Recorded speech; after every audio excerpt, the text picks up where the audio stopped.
The air defense system was used operationally for the first time by Israel shortly after the Iran-backed Houthis in Yemen claimed to have sent drones intercepted by Israeli warplanes. The IDF confirmed to also have downed a surface-to-surface missile launched towards Israeli territory, intercepting the projectile over the Red Sea region, making it the first operational use of the air defense system.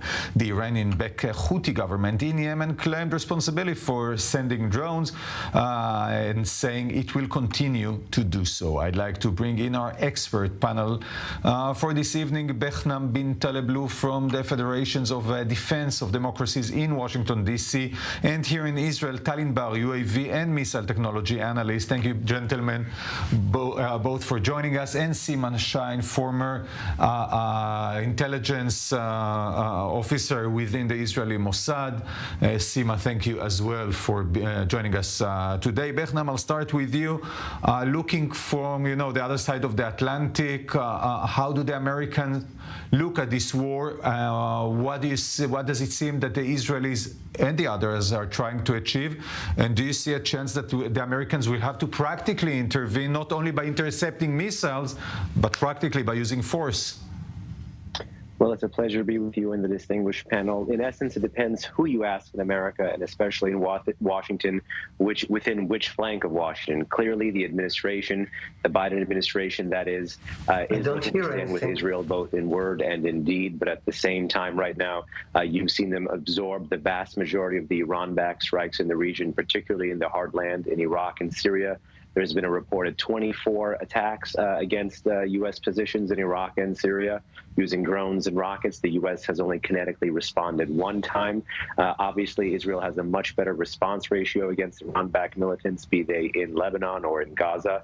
But right now, political fears of a wider regional escalation, one that Iran is quite keen to play up with this kind of spreading, this geographic spread, I should say, of its ring of fire with land attack cruise missiles, ballistic missiles, rockets, mortars, and drones against the U.S. and Israel. That does seem to have, in the very short term, allowed the U.S. to move more assets into the region, both to protect itself as well as to signal resolve against Israel's adversaries.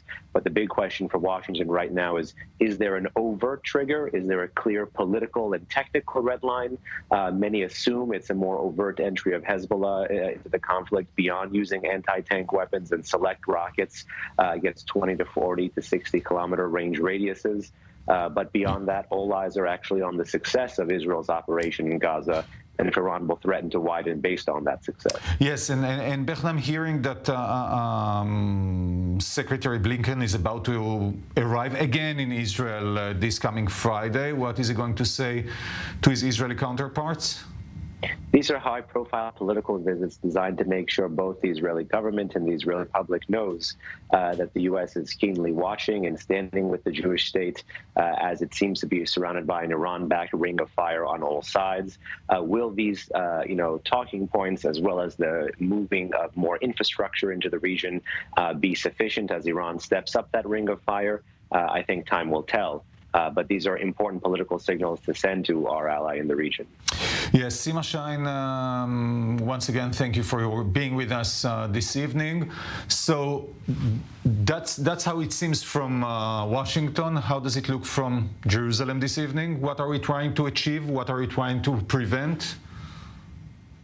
So as you have mentioned at the beginning, we are our main goal is now Gaza and Hamas. We are concentrating on that.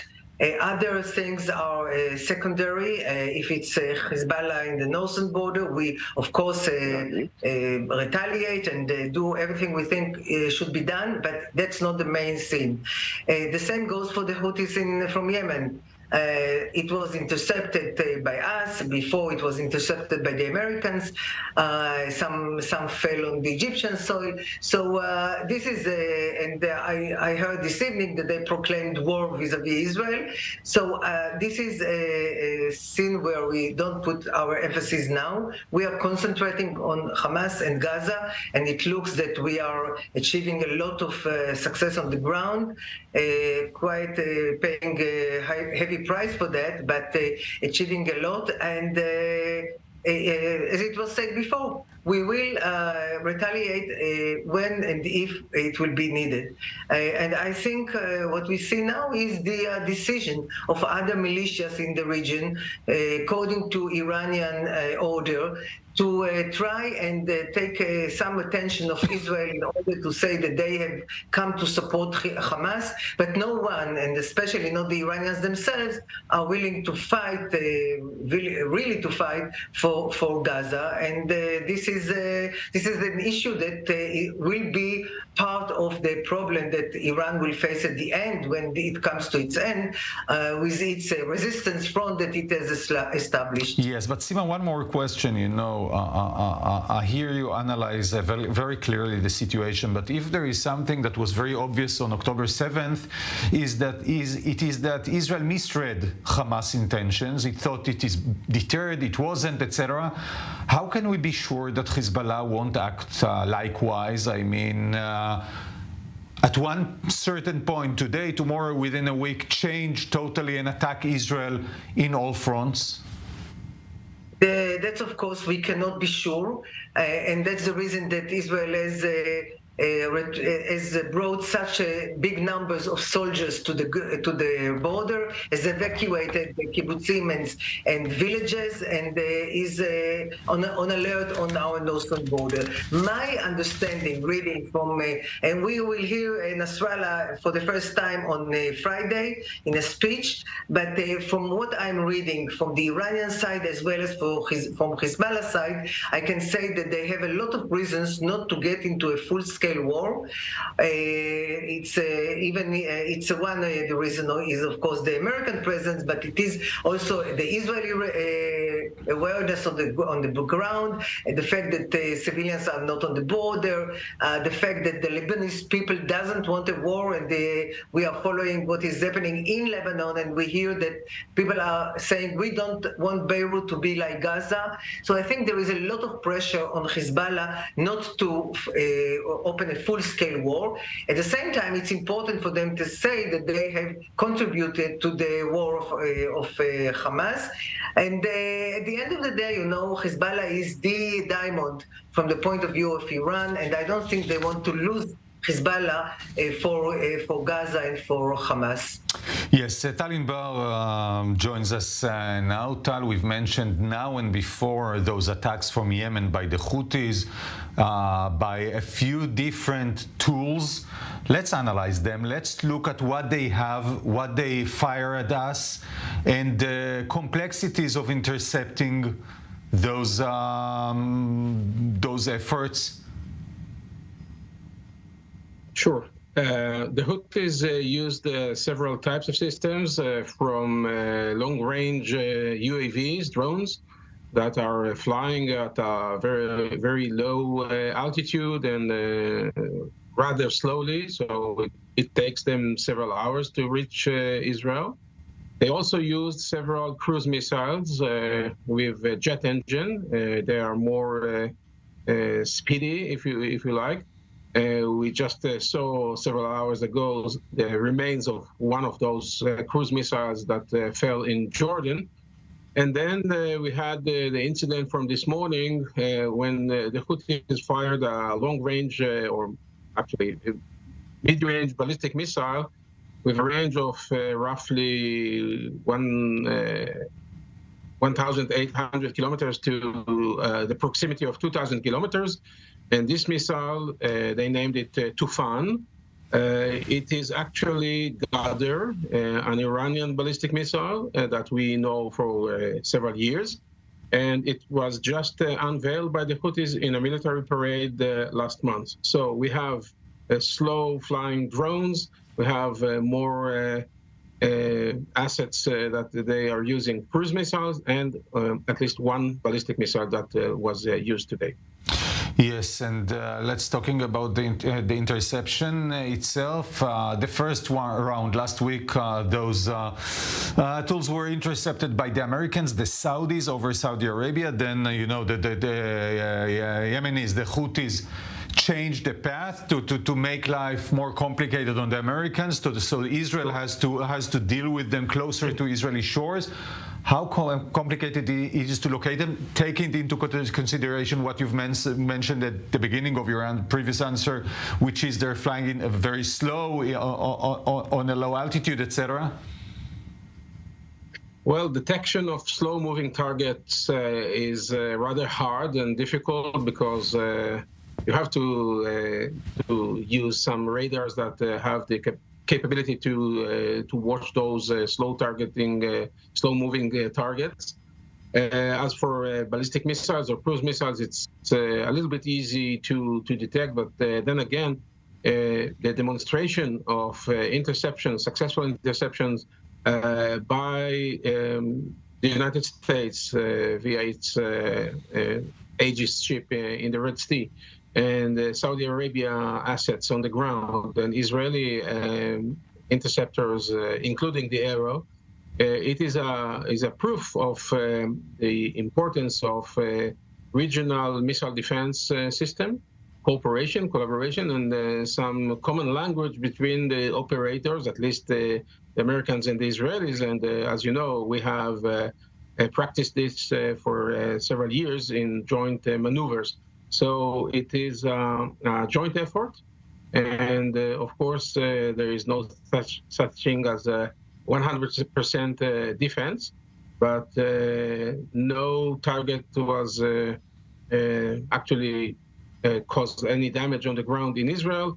This is not the case in Egypt, so at least one drone was able to hit the Taba region last week.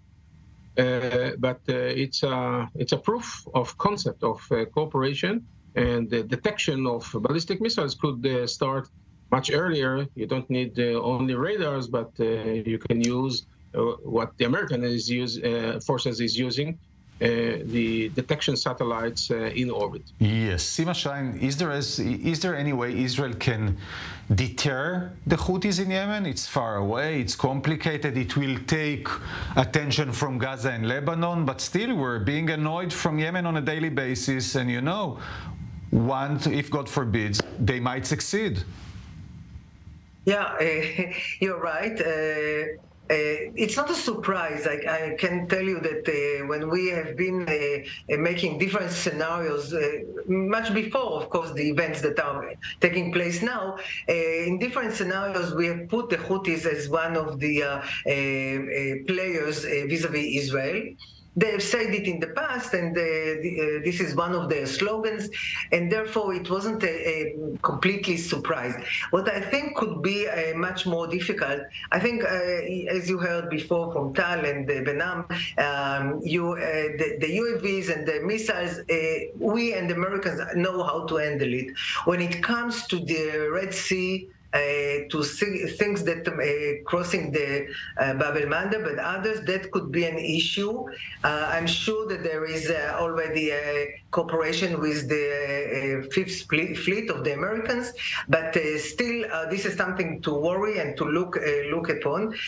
What also is interesting to notice is that after a year and a half of a ceasefire between the Saudis and the Houthis, part of which was also enabled also the renewal of diplomatic relations between Iran and Saudi Arabia, we saw in the last days for the first time a Houthi attack on the Saudis, and four soldiers that were killed.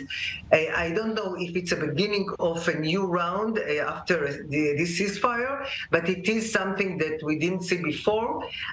We have to see, but that might also be one of the ways of the Iranians to put pressure on the Saudis and on others. As you know, one of the intentions of Iran within this event with Hamas is to prevent this normalization between Israel and the Saudis, and of course the defense pact between the Americans and the Saudis.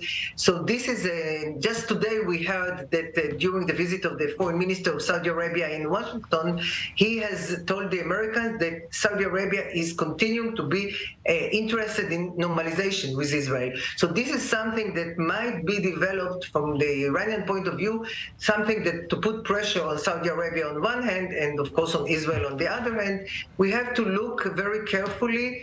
I must tell you the issue of more than 19 attacks on Americans in Iraq and in Syria is something to follow, and we'll see if it doesn't escalate also to the Gulf in any way. So we are in a delicate situation, but I think for the time being, it's a decision on the side of Israel to concentrate on Hamas and Gaza. Yes, so Behnam, thanks for staying with us and being so patient. How much concerned, if at all, is the administration of Israel, getting involved with the Yemenis and might getting involved with the Iraqis and even furthermore with the Iranians, and maybe dragging the Americans into all those fronts? We are seeing the US having to attack in Syria, in Iraq, being attacked in Syria and Iraq, and Americans might pay with their lives for that. So I believe this is a reason for concern within the administration. Well, it could be a reason for concern. Many who would believe it's a reason for concern would not look to those theaters, would not necessarily look to Iraq and Syria, because they might believe that the U.S. could quarantine that off.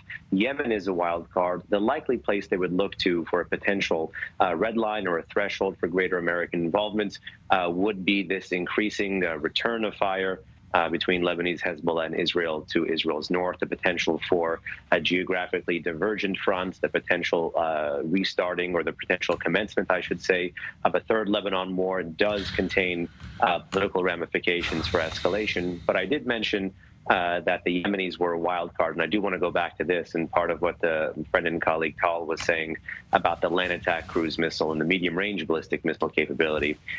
Deterrence by denial, meaning intercepting these systems, is necessary, but it's not going to be sufficient. Why am I saying that? Because since 2017, you've had multiple Houthi political leaders talk about wanting to more overtly drag in the Houthis into any prospective Israeli-Palestinian conflict or Israeli-Hezbollah conflict. And finally, as of last week, as you know, they acted on a more than half-decade-year-old threat.